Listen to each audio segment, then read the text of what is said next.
Assalamualaikum warahmatullahi wabarakatuh. Halo semuanya, perkenalkan nama aku Cia Nabila Dwi Kusuma dari Universitas Widya Tama dengan NPM 25221101001. Di sini sebelumnya aku dari Prodi Perpustakaan dan Sains Informasi ingin menjelaskan tentang karya ilmiah yang berjudul Analisis Kebutuhan Informasi dan Hambatan Akses bagi Kelompok Disabilitas dalam Pemanfaatan Layanan Perpustakaan Umum. Nah, di sini tuh di slide pertama ada inklusivitas atau kewajiban hukum atau sekedar pilihan. Nah, pemerintah Indonesia itu berusaha meningkatkan kualitas pelayanan publik melalui berbagai regulasi. Salah satunya itu ialah dengan adanya Undang-Undang Nomor 25 Tahun 2009 mengenai pelayanan publik yang menjelaskan bahwa pelayanan publik merupakan serangkaian kegiatan yang bertujuan untuk memenuhi kebutuhan sesuai dengan ketentuan peraturan perundang-undangan bagi setiap warga negara dan penduduk. Dalam pasal 19 Undang-Undang Nomor 8 Tahun 2016 tentang penyandang disabilitas akomodasi yang layak selama pelayanan publik secara optimal, wajar tanpa diskriminasi, pendampingan, penerjemah, dan penyediaan fasilitas yang dapat diakses di tempat layanan publik tanpa biaya tambahan. Pemerintah sebagai penyelenggara pelayanan publik memiliki tanggung jawab besar untuk memastikan bahwa layanan yang diberikan mampu menjaga seluruh lapisan masyarakat tanpa didiskriminasi. Selanjutnya itu ada mewujudkan layanan tanpa diskriminasi. Pelayanan publik ramah kelompok rentan, khususnya pada penyandang disabilitas, difokuskan akses yang adil dan setara terhadap fasilitas maupun layanan perpustakaan. Tanpa adanya diskriminasi, layanan ini berfokus ke inklusi dalam meminimalisir hambatan, sejalan dengan prinsip desain universal dan etika dalam profesi pustakawan. Aksesibilitas adalah kunci dari keberhasilan yang mencakup penyediaan fasilitas fisik yang memadai seperti lift, ramp, toilet disabilitas yang dapat memanfaatkan secara mandiri dan nyaman. Dan ini tuh diambil dari Irval dan Nielsen. Selanjutnya itu ada perpustakaan inklusif, yaitu ada etika, desain, dan kesetaraan. Penyandang disabilitas memiliki keterbatasan dalam ranah pendidikan, tingkat pekerjaan yang rendah yang berdampak kepada kemampuan ekonomi maupun digital, kesenjangan dalam penyediaan layanan, serta stigma diskriminatif dalam masyarakat. Ini diambil dari Mutia dan Fauzia dari tahun 2025. Pelayanan berbasis inklusi di perpustakaan berfokus pada memastikan semua individu, termasuk penyandang disabilitas, mendapatkan kemudahan dalam mengakses fasilitas yang sudah disediakan oleh perpustakaan, misalnya seperti OPEC, SLIMS, dan KOHAK. Karena dalam teori yaitu Universal Design atau desain universal dijelaskan bahwa salah suatu perpustakaan dirancang dalam desain khusus dan di dalam etika profesi itu memastikan setiap orang mendapatkan informasi tanpa adanya diskriminasi.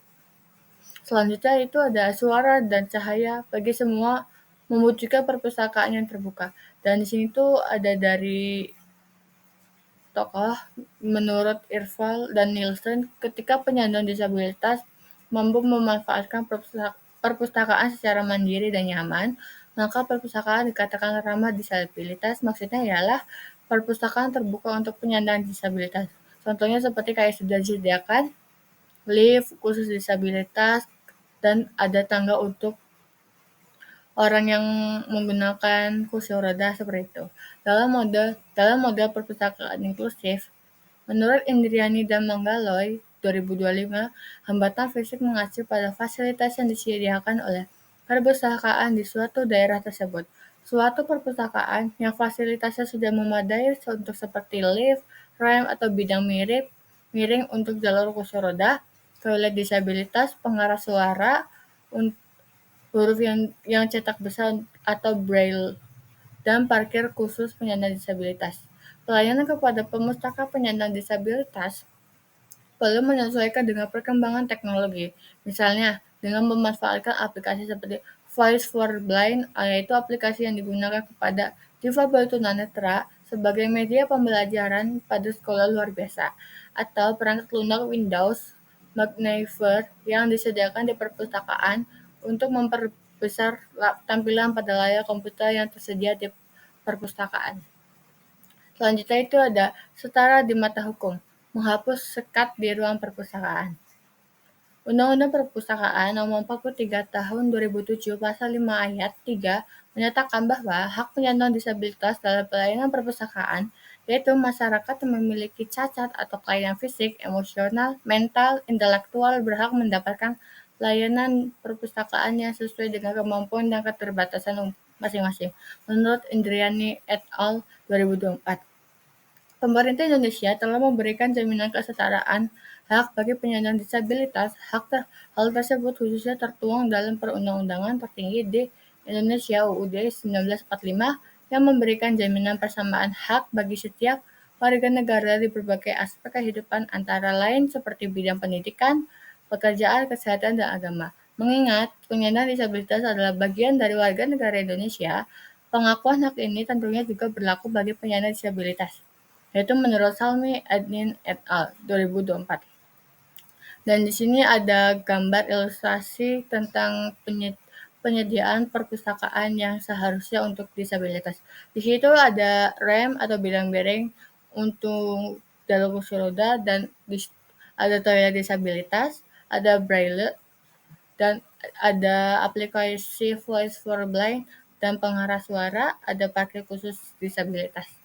Jadi kesimpulannya itu, pelayanan perpustakaan bagi penyandang disabilitas bukan sekedar fasilitas tambahan, melainkan perwujudan amanat konstitusi UUD 1945 dan UU Perpustakaan Nomor 43 Tahun 2007.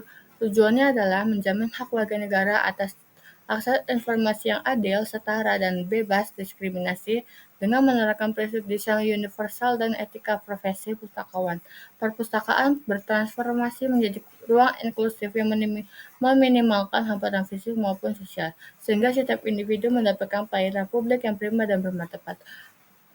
Jadi semua orang sama di mata hukum dan negara, jadi tidak adanya diskriminasi dari pihak manapun. Sekian presentasi dari saya. Mudah-mudahan ilmu yang baru didapatkan ini bisa diambil di kehidupan sehari-hari. Dan jika ketemu orang yang berkebutuhan khusus atau disabilitas, jangan didiskriminasi, tapi harus diayomi. Sekian dari saya. Wassalamualaikum warahmatullahi wabarakatuh.